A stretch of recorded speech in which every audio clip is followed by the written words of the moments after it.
할렐루야. 오늘도 감사와 찬양으로 시작하는 날입니다. 빗소금 성도님들이 계신 그곳에서 주님을 향한 고백이 아름다운 제사로 드려지기를 소원합니다. 내일 새벽에는 월삭 기도회로 모이죠. 2024년의 하반기를 시작하면서 우리의 마음이 온전히 하나님께 연락되는 은혜가 있을 줄 믿습니다. 오늘 주시는 말씀은 예레미야 28장 1절에서 11절까지입니다. 그해 곧 유다왕 시드기야가 다스리기 시작한 지 4년 5째 달 기브온 아술의 아들 선지자 하나냐가 여호와의 성전에서 제사장들과 모든 백성이 보는 앞에서 내게 말하여 이르되 만군의 여호와 이스라엘의 하나님이 이같이 일러 말씀하시기를 내가 바벨론의 왕의 멍에를 꺾었느니라. 내가 바벨론의 왕 느부갓네살이 이곳에서 빼앗아 바벨론으로 옮겨간 여호와의 성전 모든 기구를 2년 안에 다시 이곳으로 되돌려 오리라. 내가 또 유다의 왕 여호야김의 아들 여고니아와 바벨론으로 간 유다 모든 포로를 다시 이곳으로 돌아오게 하리니 이는 내가 바벨론의 왕의 멍에를 꺾을 것임이라. 여호와의 말씀이니라 하니라. 선지자 예레미야가 여호와의 성전에 서 있는 제사장들과 모든 백성들이 보는 앞에서 선지자 하나냐에게 말하니라. 선지자 예레미야가 말하니라. 아멘. 여호와는 이같이 하옵소서. 여호와께서 내가 예언한 말대로 이루사 여호와의 성전 기구와 모든 포로를 바벨론에서 이곳으로 되돌려 오시기를 원하노라. 그러나 너는 내가 내 귀와 모든 백성의 귀에 이르는 이 말을 잘 들으라. 나와 너 이전의 선지자들이 예로부터 많은 땅들과 큰 나라들에 대하여 전쟁과 재앙과 전염병을 예언하였느니라. 평화를 예언하는 선지자는 그 예언자의 말이 응한 후에야 그가 진실로 여호와께서 보내신 선지자로 인정받게 되리라. 선지자 하나냐가 선지자 예레미야의 목에서 멍에를 빼앗아 꺾고 모든 백성 앞에서 하나냐가 말하여 이르되 여호와께서 이와 같이 말씀하시니라. 내가 2년 안에 모든 민족의 목에서 바벨론의 왕 느부갓네살의 멍에를 이와 같이 꺾어버리리라 하셨느니라 하매 선지자 예레미야가 자기의 길을 가니라. 아멘. 예레미야 선지자는 남유다에서 활동한 선지자인데요. 요시야 왕 13년부터 남유다가 멸망하던 시드기야 왕 11년까지 약 40여 년을 선지자로 활동하였습니다. 이 예레미야 선지자가 활동하던 시기는 국가적으로나 또 영적으로 매우 참담한 시기였습니다. 예레미야 선지자는 이사야 선지자가 세상을 떠난 지 약 60년이 지난 시점에 하나님으로부터 부르심을 받았습니다. 그런데 그 무렵 이렇다 할 제대로 된 선지자를 찾아보기가 어려웠습니다. 대부분이 거짓 선지자들이었습니다. 요시야 왕 이후 신앙적으로 온전한 왕이 없었던 것이 또 하나의 문제인데 모두가 다 여호와 보시기에 악을 행했던 왕들입니다. 바로 이 시기에 예레미야 선지자가 활동했기 때문에 이 선지자가 겪었던 고충을 우리는 가히 짐작할 수 있습니다. 왜 예레미야 선지자를 가리켜 눈물의 선지자라고 하겠습니까? 그 시대가 영적으로 매우 피폐하고 사람들은 극도로 타락했기 때문에 그것을 바라보면서 통곡의 눈물을 흘리지 않을 수 없었기 때문입니다. 옳은 것을 옳다고 하지 않는 시대, 하나님의 정의가 바로 서지 못한 그 시대에 하나님의 진리의 말씀을 전하는 선지자는 외로울 수밖에 없고 힘들 수밖에 없습니다. 자, 예레미야 선지자가 활동하던 당시에는 앞에도 말씀드렸듯이 제대로 된 선지자가 거의 없었습니다. 그러나 하나님의 말씀을 받지 않았음에도 거짓으로 예언하는 선지자들이 너무나도 많았습니다. 이 거짓 선지자들은 자칭 선지자라는 이름을 달고 백성들을 미혹했습니다. 그리고 죄악으로부터 돌이키지 못하도록 막는 그런 방해물이 되었습니다.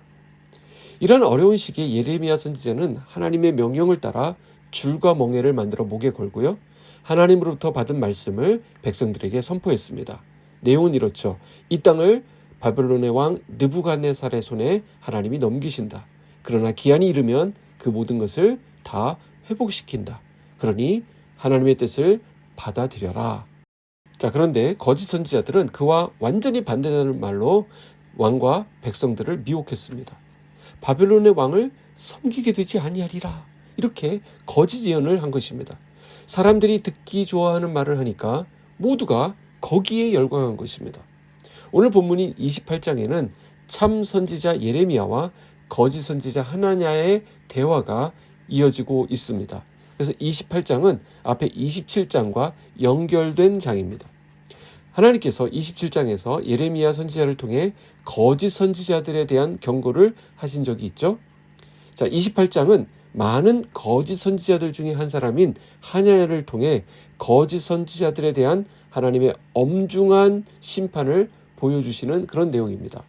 하나냐라고 하는 자는 사람들이 보는 앞에서 예레미야 선지자에게 이렇게 말합니다. 2절을 보시면 만군의 여호와 이스라엘의 하나님이 이같이 일러 말씀하시기를 내가 바벨론의 왕의 멍에를 꺾었느니라. 자, 여기 보세요. 하나냐가 뭐라고 말하죠? 만군의 여호와 이스라엘의 하나님이 이같이 일러 말씀하시기를. 자, 이것은 참 선지자인 예레미야가 하는 말과 똑같은 방식입니다. 하나님이 말씀하셨다는 거예요. 자, 하나님이 말씀하셨다라고 하면 우리가 다 믿어야 됩니까? 똑같다고 우리가 믿어서는 안 됩니다. 하나님 말씀하셨다라고 하면서 뭐라고 말하냐면 내가 바벨론 왕의 멍에를 꺾었느니라 라고 말하고 있다라는 거예요. 자, 이것은 27장에 있는 하나님의 말씀과 완전히 배치되는 내용입니다. 하나님은 거기에 그치지 않고 바벨론으로 빼앗겼던 모든 성전 기구들이 2년 안에 다 돌려보내질 것이다 라고 이야기하고, 또 유다 왕이었던 여고니아, 원래는 여호야긴이죠. 끌려간 그 왕과 유다의 모든 포로들이 다시 돌아오게 될 것이라고 하나님의 이름을 들먹이면서 주장했습니다. 왜 하나냐가 이렇게 말할까요? 왜 멍에를 꺾는다고 말하죠? 사람들이 좋아하니까 그런 것입니다. 희망적인 말을 들려주면서 하나님이 하지도 않으신 말을 자기가 막 지어내는 것입니다. 자, 이 말을 듣고 있는 예레미야 선지자의 반응이 우리는 궁금합니다. 저쪽의 말이 거짓임이 분명하죠. 자, 그때 어떻게 반응해야 됩니까? 자, 예레미야의 반응은 의외였습니다. 그 즉시로 하나님의 그 예언에 맞서지 않았다는 점을 우리는 주목할 필요가 있습니다. 예레미야 선지자는 하나님에게 너는 거짓 선지자다 이렇게 말하지 않고 6절 상반절에 보십시오. 아멘, 여호와는 이같이 하옵소서라고 말합니다. 이상하죠? 왜 예레미야가 이렇게 반응했을까요? 여기에는 예레미야 선지자의 의도가 있다라고 생각합니다. 이런 거죠. 그래, 나도 마음은 같아. 나도 그렇게 되면 좋겠어. 제발 바벨론이 망하고 포로들이 돌아오면 좋겠어. 하나님이 그렇게 해주시면 나도 좋지라는 마음이 있는 거죠. 마음은 그렇다는 거예요. 근데 여러분, 선지자는 자기 마음에 있는 것을 전하는 게 아니지 않습니까? 자기 바람을 전하는 게 아니잖아요. 선지자는 말씀을 전하는 사람입니다. 내 희망사항, 내 소원을 말하는 것이 아닙니다. 이랬으면 좋겠다, 그것을 말하는 게 아니라는 거예요. 뭘 말해야 됩니까? 하나님의 말씀, 하나님의 뜻, 하나님의 계획을 말해야 되는 사람입니다. 이게 중요한 것이죠.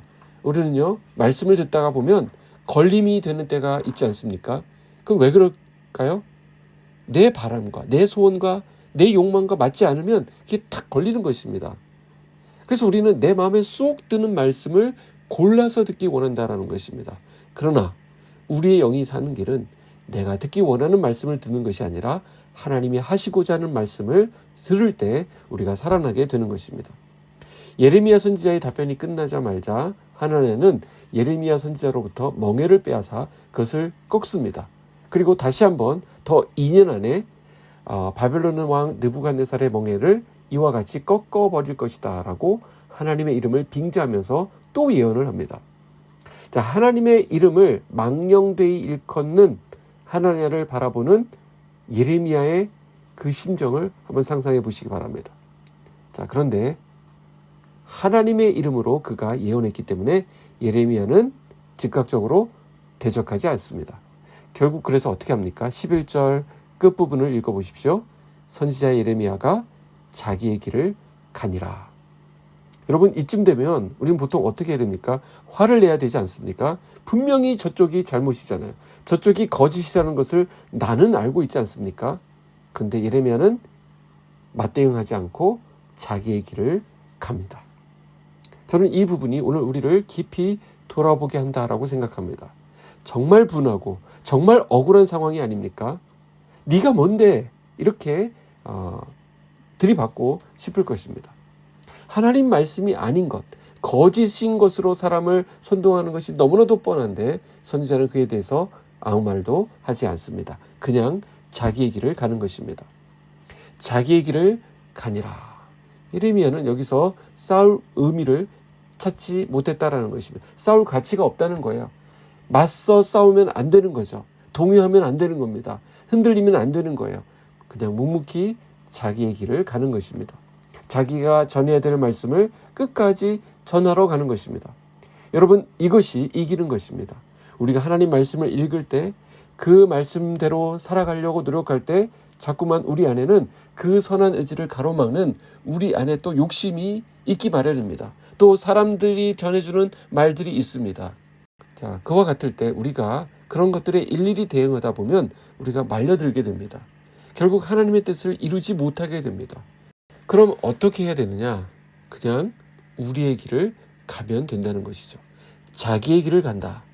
이것은 내가 믿는 하나님이 분명히 살아계시고 그분이 나와 함께 하신다는 확신을 가지고 하나님께서 이루실 것을 믿고 바라보며 가는 것을 말합니다.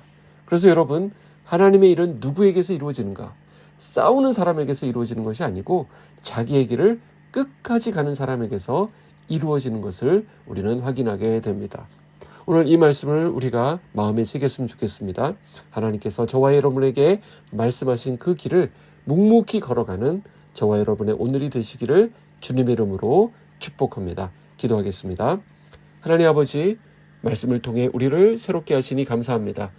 하나님의 뜻을 따르는 것이 너무도 어렵게 느껴지는 현실을 우리가 살아가고 있습니다.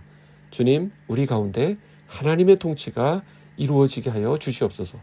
말씀하신 바를 반드시 이루시고 성취하시는 하나님, 우리가 거짓된 예언에 현혹되어서 듣기 좋은 말을 쫓아 살아가지 않도록 붙들어 주시고 진리의 말씀, 영원하신 하나님 말씀에 귀를 기울이는 자들이 되게 하여 주시옵소서.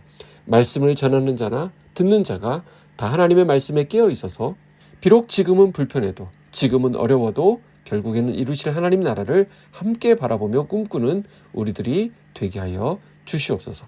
예수님의 이름으로 기도하옵나이다. 아멘.